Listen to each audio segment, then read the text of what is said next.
Okay. Ladies and gentlemen of the press, thank you very much for coming here today and attending to our meeting. We are here meeting under the leadership of our coalition leaders,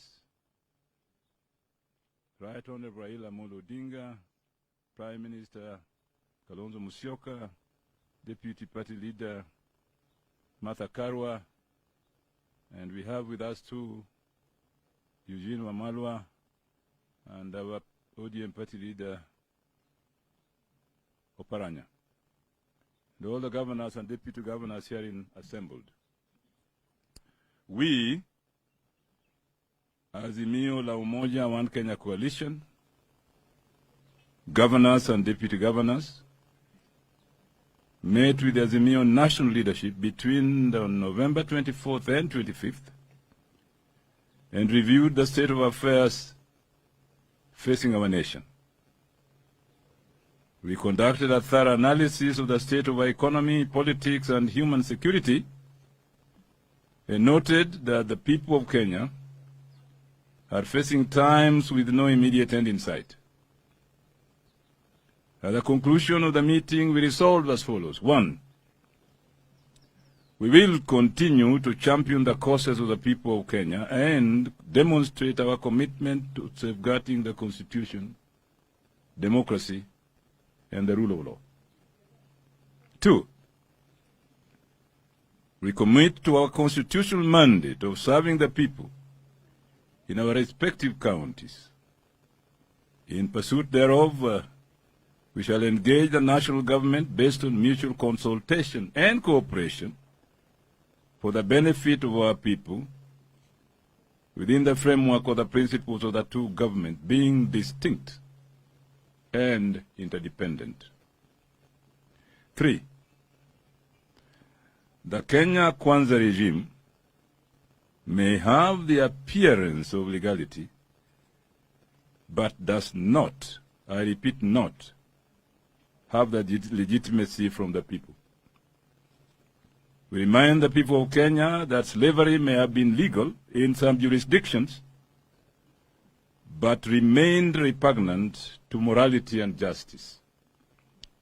Colonialism may have been covered by the veneer of legality, but was morally decadent and unjust.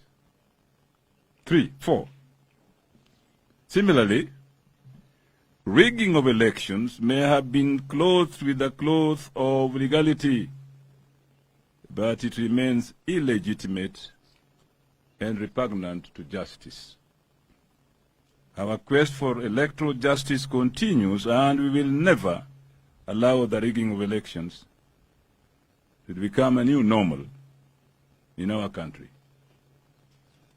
To this end, we take serious notice and condemn in the strongest term possible the revenge mission the regime has embarked on against conscientious commissioners of the IEBC, who had the audacity to reject the electoral coup perpetrated by the IEBC chair, Wafula Chebukati, while trying to sanitize the conduct of electoral thieves and fraudsters at the Commission. It is therefore our demand that for Wafula Chebukati and the other two outgoing IEBC commissioners should immediately proceed to their terminal leave to stop further cannibalization of the Commission. 5. County governments led by our coalition shall endeavor to diligently serve the people of Kenya and demonstrate our commitment to a better Kenya for all Kenyans. We shall protect the devolved system of governance and oppose vigorously any attempt to discriminate against any community and or region of Kenya on the basis of political persuasion, ethnicity, or religious faith. The fair allocation of resources to all counties is guaranteed by the Constitution, and we will work with Kenyans to ensure each county receives its fair share. 6. We shall establish a culture of consultations with all elected leaders, MCAs, and members of parliament alike in our respective counties, with a seamless implementation of the Azimio and manifesto in our counties.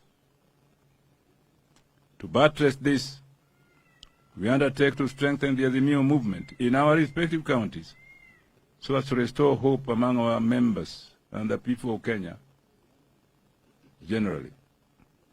7. We have begun deep reflections and consultations with the Kenyan people on the required resistance and struggle to protect the people of Kenya and our democracy. We shall not allow the re-establishment of authoritarian rule and the violations of human rights. We shall not allow to be taken back to the dark days of oppression and dictatorship ever again in Kenya. 8, and finally, we shall robustly confront and oppose all dangerous policies and practices of the Kenya Kwanza regime, including the sinister efforts to introduce GMO food and or seeds, destruction of our environment, including the reintroduction of the discredited Shamba system, attempts to tax the most vulnerable segments of our society, including mama mbogas, thereby increasing the cost of living for everybody and particularly the poor. The regime was not prepared to lead, has no clue on how to fix Kenya's problems, and continues to be obsessed with campaigning. This regime of lies, deceit, and false promises is out of its depth and shall not be allowed to ruin our lives. Given under our collective hands, this day, the 25th of November, the year of our Lord 2022, in this lovely place called Naivasha. I thank you.